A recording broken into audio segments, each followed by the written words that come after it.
जम्मू कश्मीर में चुनाव की तारीखों के ऐलान से पहले बड़ा प्रशासनिक फेरबदल, 200 अफसरों के तबादले। जम्मू कश्मीर विधानसभा चुनाव के लिए आज निर्वाचन आयोग तारीख का ऐलान करेगा। इससे पहले ही राज्य में बड़े स्तर पर प्रशासनिक फेरबदल हुआ है।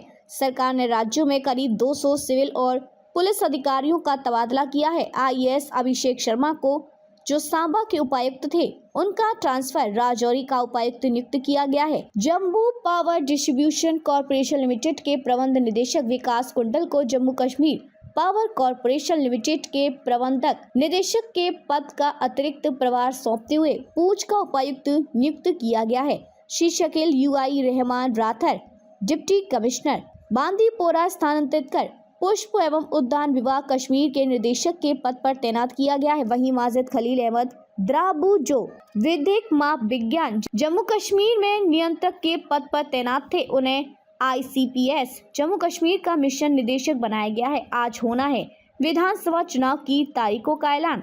आपको बता दें कि आज शाम 3 बजे चुनाव आयोग की एक प्रेस कॉन्फ्रेंस होनी है, जिसमें जम्मू कश्मीर विधानसभा चुनाव के लिए चुनाव कार्यक्रम का ऐलान होगा। राज्य में 370 हटने के बाद पहली बार विधानसभा चुनाव हो रहा है।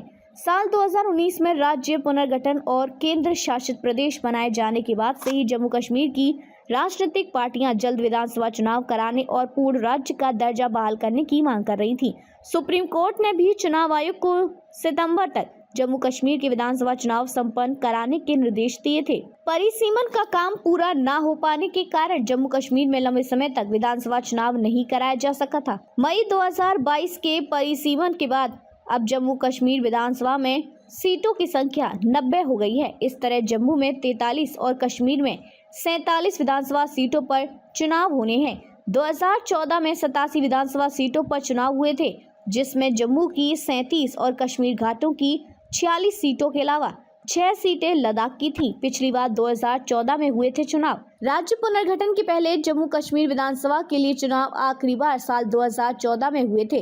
तब जम्मू कश्मीर विधानसभा की 87 सीटों के लिए करीब 65% वोटिंग हुई थी। चुनाव नतीजों की बात करें तो भारतीय जनता पार्टी BJP को सबसे ज्यादा 23% वोट मिले थे, लेकिन पार्टी 25 सीटों के साथ पीपल डेमोक्रेटिक पार्टी के बाद दूसरे नंबर पर रही थी। PDP तब 28 सीटें जीतकर सबसे बड़ी पार्टी के रूप में उभरी थी।